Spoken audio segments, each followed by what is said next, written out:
ಪ್ರತಿ ಬಾರಿ ಈ ಶಿವರಾತ್ರಿ ಹಬ್ಬ ಬಂತು ಅಂದ್ರೆ ಸಾಕು, ಕಲಬುರಗಿಯ ಲಾಡ್ಲೆ ಮಶಾಕ್ ದರ್ಗಾದ ಆವರಣದಲ್ಲಿ ಇರುವಂತಹ ರಾಘವ ಚೈತನ್ಯ ಶಿವಲಿಂಗ ಪೂಜೆ ವಿವಾದ ಮುನ್ನೆಲೆಗೆ ಬರುತ್ತೆ. ಮತ್ತೆ ಈ ಬಾರಿ ಸಹ ಜಿಲ್ಲಾಡಳಿತ ವರ್ಸಸ್ ಹಿಂದೂ ಸಂಘಟನೆ ಫೈಟ್ ಮುಂದುವರಿತಾ ಇದೆ. ಕೋರ್ಟ್ನಿಂದ ಪೂಜೆ ಮಾಡೋದಕ್ಕೆ ಪರ್ಮಿಷನ್ ಅನ್ನ ಹಿಂದೂ ಸಂಘಟನೆ ತೆಗೆದುಕೊಂಡು ಬಂದಿದೆ. ಇದೆಲ್ಲದರ ಕಂಪ್ಲೀಟ್ ರಿಪೋರ್ಟ್ ಇಲ್ಲಿದೆ. ಲಾಡ್ಲೆ ಮಶಾಕ್ ದರ್ಗಾದಲ್ಲಿ ಶಿವಲಿಂಗ ಪೂಜೆ ವಿವಾದ.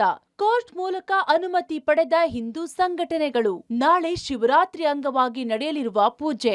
ಆಳಂದ ಪಟ್ಟಣದಲ್ಲಿ ಮುನ್ನೆಚ್ಚರಿಕೆಯಾಗಿ ಪೊಲೀಸ್ ಭದ್ರತೆ. ಹೌದು, ಪ್ರತಿ ಬಾರಿ ಶಿವರಾತ್ರಿ ಹಬ್ಬ ಬಂದ್ರೆ ಸಾಕು, ಕಲಬುರಗಿ ಜಿಲ್ಲೆ ಆಳಂದದ ಲಾಡ್ಲೆ ಮಶಾಕ್ ದರ್ಗಾ ಸುದ್ದಿಯಲ್ಲಿರುತ್ತದೆ. ಈ ಆವರಣದಲ್ಲಿರುವ ರಾಘವ ಚೈತನ್ಯರು ಪ್ರತಿಷ್ಠಾಪನೆ ಮಾಡಿದ್ದಾರೆ ಎನ್ನಲಾದ ಶಿವಲಿಂಗ ಪೂಜೆಯ ವಿವಾದ ಭುಗಿಲೇಳುತ್ತಿದ್ದು, ಶಿವಲಿಂಗ ಪೂಜೆಗೆ ಮುಸ್ಲಿಂ ಸಮುದಾಯದ ಜನ ಹಾಗೂ ದರ್ಗಾ ಕಮಿಟಿಯವರು ವಿರೋಧ ವ್ಯಕ್ತಪಡಿಸುತ್ತಿದ್ದಾರೆ. ಹೀಗಾಗಿ ಜಿಲ್ಲಾಡಳಿತ ಕಳೆದ 3 ವರ್ಷಗಳಿಂದ ಹಿಂದೂ ಸಂಘಟನೆಗಳಿಗೆ ಶಿವಲಿಂಗ ಪೂಜೆ ಅನುಮತಿ ಕೊಡ್ತಿದೆ.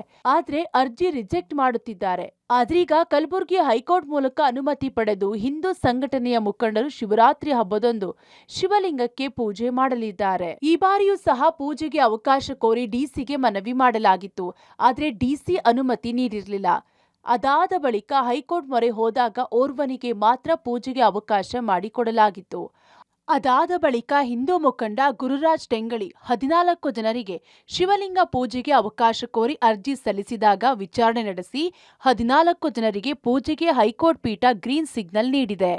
ಕಳೆದ 11ನೇ ತಾರೀಕು ಪೂಜೆಗಾಗಿ ಒಬ್ಬರಿಗೆ ಮಾತ್ರ ಅನುಮತಿ ಕೊಟ್ಟಿದ್ದರು. ಆದರೆ ನಾವು 15 ಜನರಿಗೆ ರಿಕ್ವೆಸ್ಟ್ ಕೊಟ್ಟಿದ್ದೀವಿ.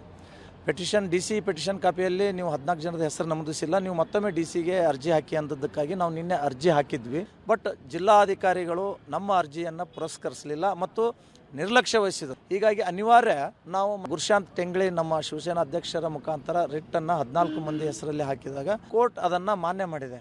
15ನೇ ತಾರೀಕು ಮಧ್ಯಾಹ್ನ 2 ಗಂಟೆಯಿಂದ ರಾತ್ರಿ 8 ಗಂಟೆವರೆಗೆ ಶಿವರಾತ್ರಿ ಪೂಜೆ ನೀವು ಮಾಡಬಹುದು ಅಂತ ಒಂದು ಒಳ್ಳೆಯ ಆದೇಶವನ್ನು ಕೊಟ್ಟಿದ್ದಾರೆ. ಈ ಆದೇಶವನ್ನು ನಾವು ಸ್ವಾಗತ ಮಾಡ್ತಾ ಇದ್ದೀವಿ. ಒಟ್ಟು 15 ಹಿಂದೂಗಳಿಗೆ ಶಿವಲಿಂಗ ಪೂಜೆಗೆ ಅವಕಾಶ ಕಲ್ಪಿಸಿದ್ದು, ಮಧ್ಯಾಹ್ನ 2 ಗಂಟೆಯಿಂದ ರಾತ್ರಿ 8 ಗಂಟೆಯವರೆಗೂ ಶಿವಲಿಂಗ ಪೂಜೆಗೆ ಸಮಯ ನಿಗದಿ ಮಾಡಲಾಗಿದೆ. ಯಾವುದೇ ಅಹಿತಕರ ಘಟನೆ ನಡೆಯದಂತೆ ಮುಂಜಾಗ್ರತಾ ಕ್ರಮಗಳನ್ನು ತೆಗೆದುಕೊಳ್ಳುವಂತೆ ಜಿಲ್ಲಾಡಳಿತ ಹಾಗೂ ಸರ್ಕಾರಕ್ಕೆ ಕಲಬುರಗಿ ಹೈಕೋರ್ಟ್ ಪೀಠ ಸೂಚನೆ ನೀಡಿದೆ. ಇನ್ನು ಕೋರ್ಟ್ ಆದೇಶದ ಬೆನ್ನಲ್ಲೇ ಇಡೀ ಆಳಂದ ಪಟ್ಟಣದಲ್ಲಿ ಪೊಲೀಸ್ ಸರ್ಪಗಾವಲು ಹಾಕಲಾಗಿದ್ದು, ಮುಂಜಾಗ್ರತಾ ಕ್ರಮವಾಗಿ ಆಳಂದ ಪಟ್ಟಣದಲ್ಲಿ ಶಿವರಾತ್ರಿ ಹಬ್ಬದಂದು ನಿಷೇಧಾಜ್ಞೆ ಜಾರಿಗೆ ಪೊಲೀಸ್ ಇಲಾಖೆ ಸಜ್ಜಾಗಿದೆ. ಕಳೆದ 3-4 ವರ್ಷಗಳಿಂದ ಮಹಾಶಿವರಾತ್ರಿ ಹಬ್ಬದಂದು ರಾಜ್ಯ ಸೇರಿ ದೇಶದ ಎಲ್ಲೆಡೆ ಸಂಭ್ರಮದಿಂದ ಆಚರಿಸಿದ್ರೆ, ಆಳಂದ ಪಟ್ಟಣದಲ್ಲಿ ಮಾತ್ರ ನಿಷೇಧಾಜ್ಞೆ ನಡುವೆ ಮನೆಯಲ್ಲಿಯೇ ಇಲ್ಲಿನ ಜನ ಶಿವನ ಧ್ಯಾನ ಮಾಡುವಂತಾಗಿದೆ. ಸರ್ಕಾರ, ಹಿಂದೂ ಮುಖಂಡರು ಹಾಗೂ ದರ್ಗಾ ಕಮಿಟಿ ನಡುವೆ ರಾಜಿ ಸಂಧಾನಕ್ಕೆ ಯತ್ನಿಸುವ ಕೆಲಸಕ್ಕೆ ಕೈ ಹಾಕಬೇಕಿದೆ. Praveen Reddy, public TV, Bengaluru.